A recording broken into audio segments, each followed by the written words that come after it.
Hey everyone, this is Debbie Earl and I'm here with my husband Edward Earl, and I'm so excited. We're actually going to be starting to bring some videos to you to help further your careers and to also implement some of your knowledge.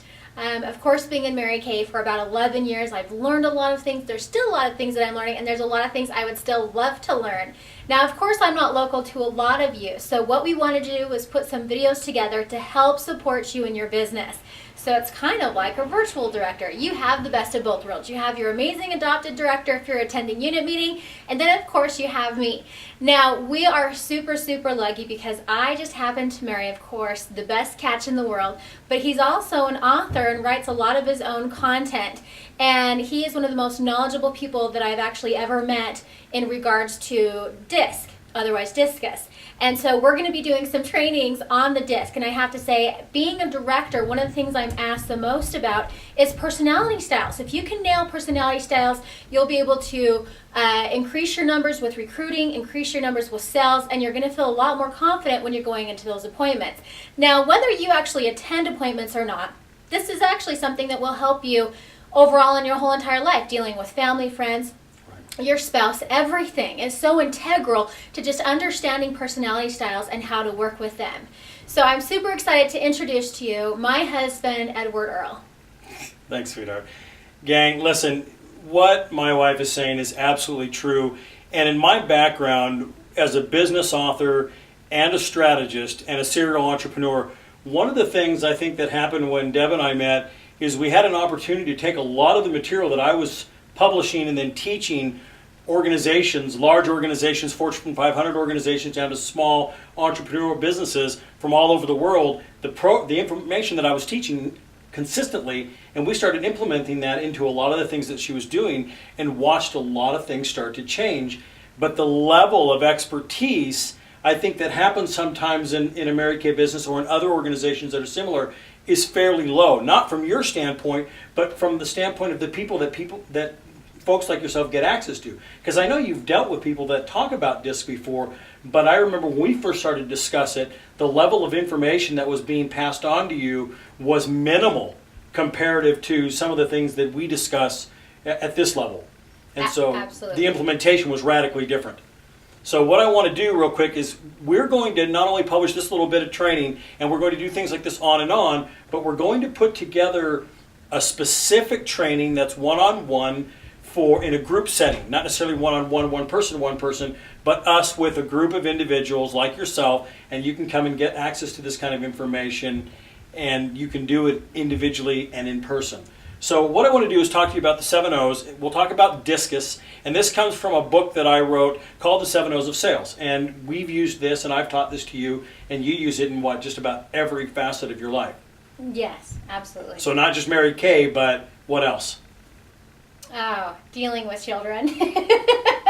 Yeah, children, church callings, just about anything under the sun. And gang, really it's a structure because discus is critical for you to understand. But one of the things that does happen in discus, as you'll see as we go through this, is that you've got to understand not only the information of the profiles and the 12 sub-profiles, you've got to understand it so well in order to actually utilize it effectively, that it's difficult to do. And that's one of the reasons why it's very popular, but the level of expertise that most of the people teaching it is very low. And for quite a while, I was the largest reseller of DISC in the world for about 3.5 years, and wrote a book about this format, and actually went in and started doing some organizational psychology based on this, and a lot of my CEO coaching is based on this format. So the implementation is radically different and significantly more deep. So if you're familiar with DISC already, one of the things you'll understand is there's 4 profile types. There's the dominance, which is what the D stands for, and that's the driver. When I teach this to little children, I call it the lion, and because it gives them an understanding. When we teach our children, we talk about the lions. And then the influencer, which is the I in DISC, is the communicator or the monkey. And then the S in DISC for the steady, all right, and that's the planner or the turtle, and the compliance is the analytical and the giraffe. And you have to look at that and ask yourself, which or what values do these types of profiles have?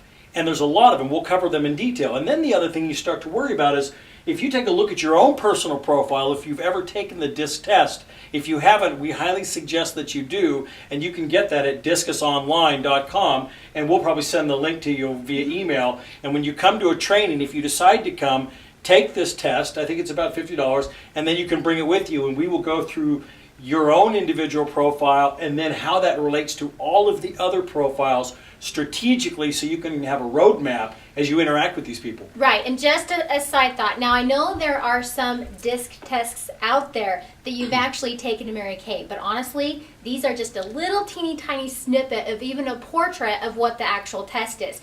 Now, the test that you'd be taking that actually charges $50 is not tied to us. It's not a Mary Kay thing. It's the actual discus test. I deal directly with Axiom, which is the software company, the site company that develops that. So when you do this, you're not dealing with a reseller of DISC, which is what Axiom and Discus decided to do. They resold their personality profile format through organizational psychologists like myself, people like that. And so the problem is you kind of get the other individual spin on it. And I've found through years of doing this, about 17, that you miss a lot of things. So we would prefer that you go directly to Discus Online, deal directly with Axiom, and bypass all of that kind of stuff, so you can get the raw information and the real information without any compromise. Okay, so that's critical. Now, when we talk about dominance and you talk about the driver of the lion, here's a quick overview. And ask yourself, does this sound like you or me? All right? Overview. They're assertive, direct, ambitious, and competitive. Now, understand, there's 12 subtraits. This is just the foundation of D in DISC, which is the driver. What do drivers value? They value results. That means that's what they're after. The only thing that they value is results. And what do they seek? Gang, without exception, drivers seek power.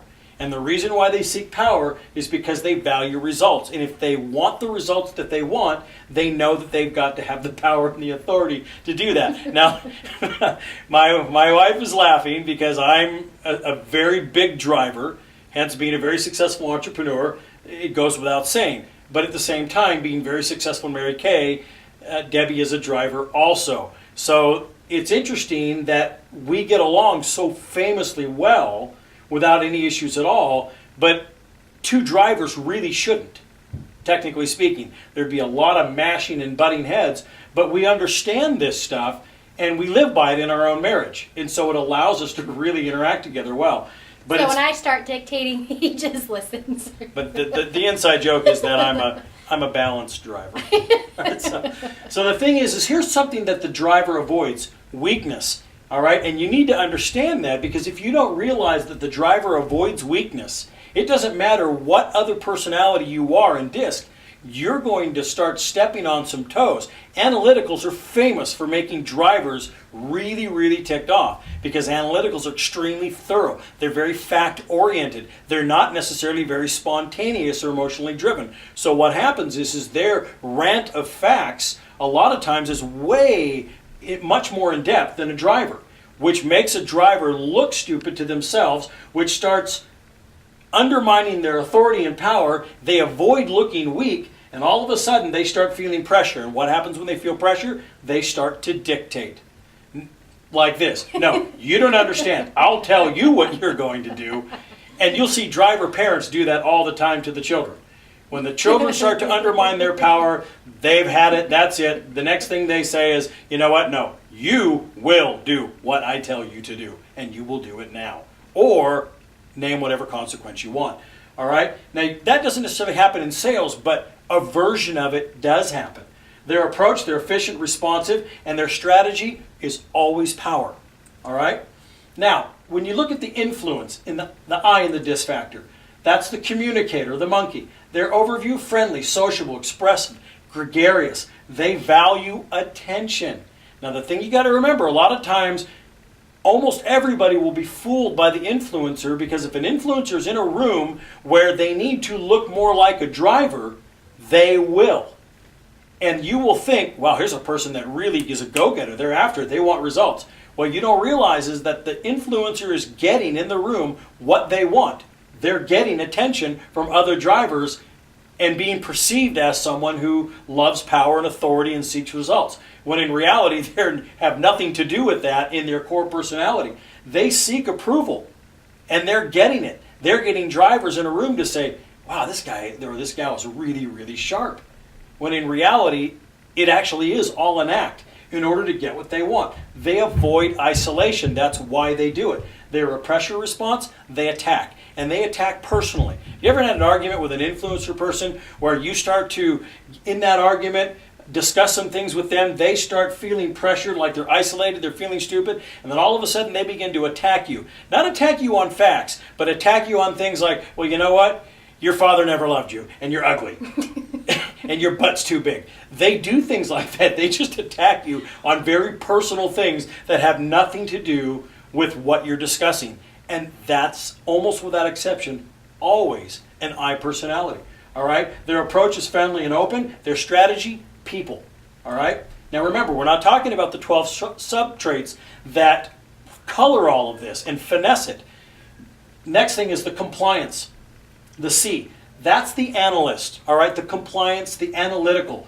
The giraffe, as we teach it to children. Their overview, they're very cautious, very assertive. All right? Very direct. Very accurate. What do they value? They value procedures. I once had a business partner that was an entrepreneur that because of my drive, we became very successful, and he's very good on the back end. And I remember having a conversation when he took DISC, and I was teaching a lot of CEOs and corporations around the world, and he said, I don't understand. He looked at me and he said, I don't understand how I got to be wealthy. I'm not an entrepreneur. I mean, look at my stuff. I'm cautious. I'm uncertain. I seek value procedures. I seek facts. I evade. That's not how you get successful as an entrepreneur. And it was interesting because it was in a board meeting, and all the board members just kind of put their head down a little bit and went, "It's because Ed's your partner." And the reason why he was successful is because he was attached to a driver. And when we finally split up, his level of success completely went downhill. It's because someone who's that cautious has an issue with taking risks, but they're extremely accurate. They love procedures. These are the types of people that will take information and they will organize it in the form of charts and flow charts and everything like that. The software Excel is their friend. They love things like this. And a lot of people love Mary Kay who are analyticals because Mary Kay is a phenomenal business process. And they've really got all the steps down to where an analytic can look at that and say, geez, there's really no holes. Every time I do something and have an issue or a circumstance, there's a procedure for that. There's a piece of marketing for that. There's a response to that. And that's one of the reasons why they'll love a business like Mary Kay. And if you're recruiting and you want to talk to somebody, if you don't know that they're an analytical, you might be trying to bring up all of the wonderful things about Mary Kay, the sisterhood, all these things you want to talk about, the money, the freedom, and you don't realize that you're not saying anything that an analytical wants to hear. An analytical wants to know what the procedures are, what the processes are, what are the facts, the figures. That's what they want. And if you're up there talking real motivationally, you're not getting this person. Because this person, all they want to see is facts. And if their pressure response, if they feel pressured, they'll evade. They'll duck out of a room. Those are the people that will tell you, oh, I'm busy right now. And they'll tell you that 1,000 times. They'll almost never ever tell you no, but they'll evade. Okay? And their approach, they're very exact. And their strategy, they want proof. Okay? That's what they want. And so if you take a look at the next one, steadiness, the planner or the turtle. All right? The overview of this individual is patient, steady, amiable, calm. They value support. All right, if you're talking, a lot of times when you're recruiting, it's very difficult to get the planner. And the reason why is the planner sees those successful Mary Kay women who are drivers, like Debi, like some of the nationals that are connected with you, and go, wow, that person's got personality, they've got drive, they speak so well, they're leadership oriented. How can I pull that off? I'm not like that.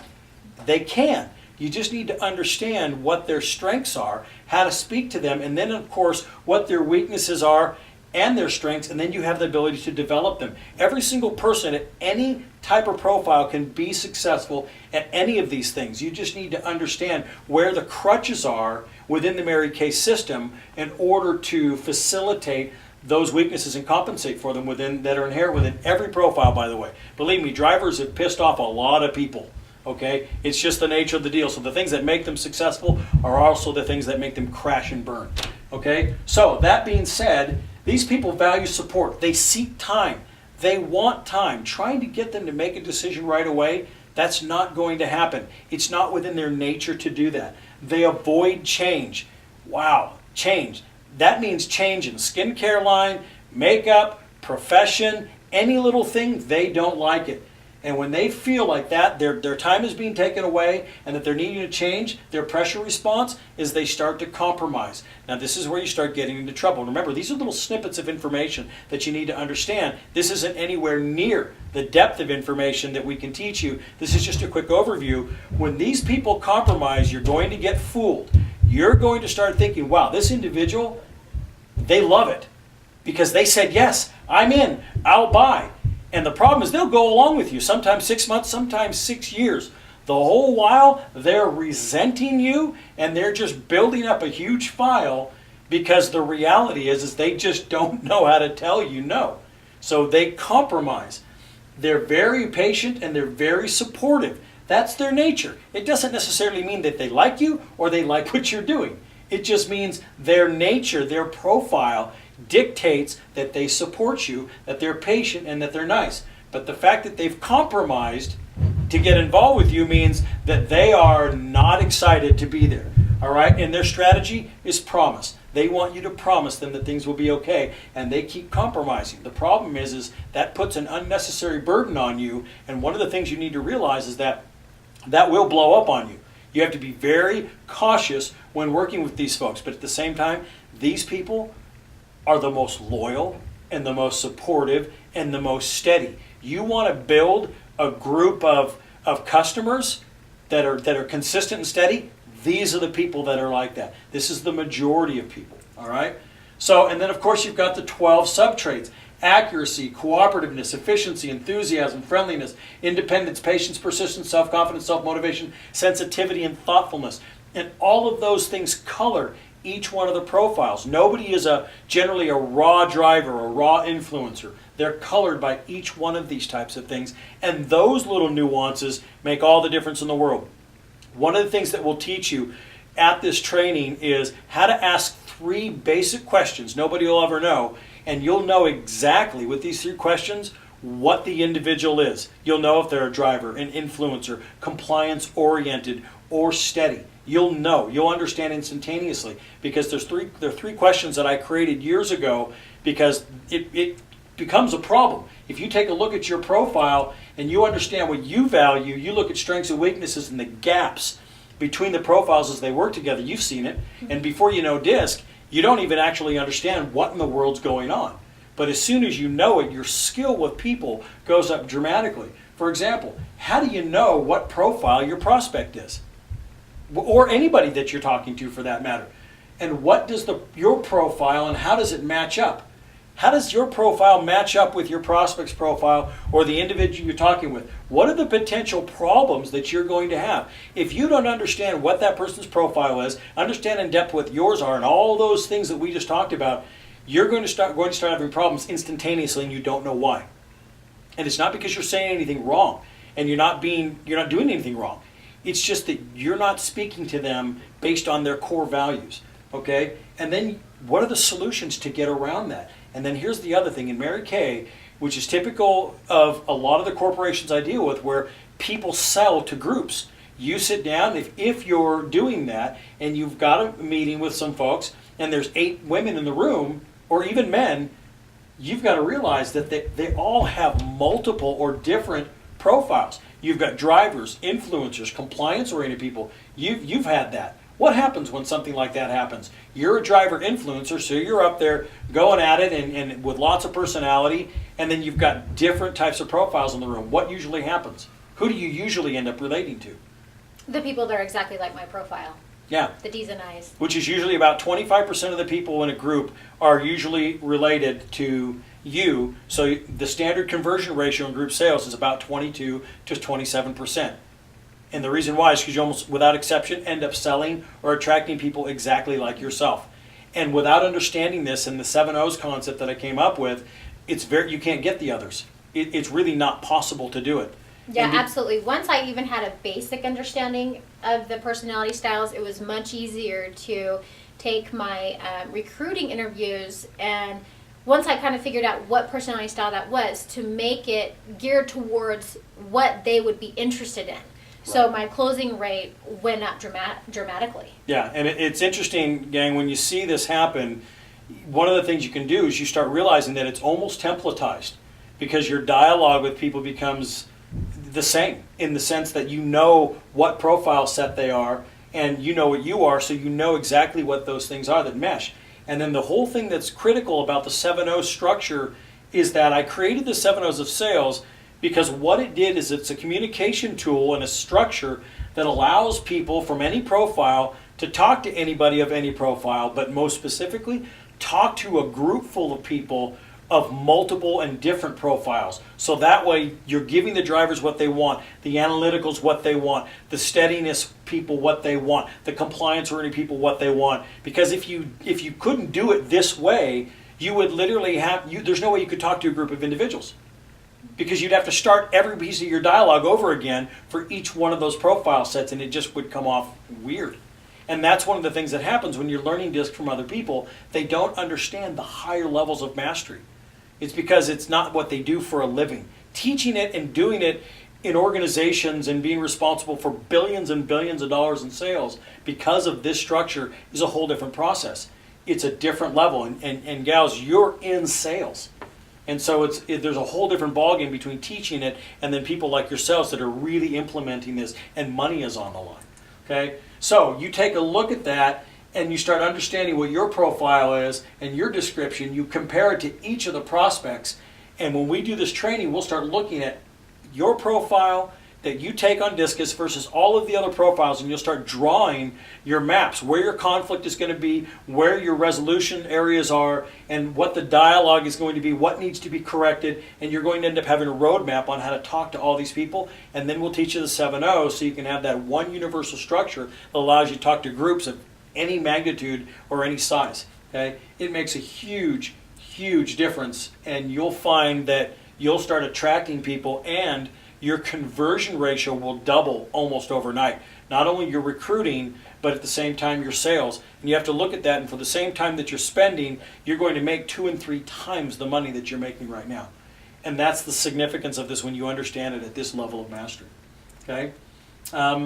So other than that, we're going to put this up together, and Deb's going to send you out some information, and we'll organize the team and put the workshop together. And then at the same time, we're going to continue to push videos out that are training based not only on DISC, but just about everything you can imagine, from life coaching to all the things that my books are written about and the things that I do, and then some of the books that we're writing together. So that's my piece. Love, go ahead and take it over.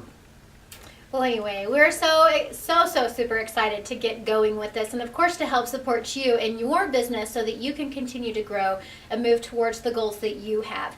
Now, we're also going to be putting together a survey to send you. I know a lot of different people have different holes and gaps where they feel like they need a little bit more knowledge, and we want to find out what areas you're not quite so confident in. That way we can tailor the trainings more towards what you are needing. So when you get that survey, make sure you fill it out and send it right back to me. That way we know what we can start filming, and we're super excited to come back to you and get more information out to you. So thanks for joining us today, and we can't wait to see you next time. Thanks, gang. See ya.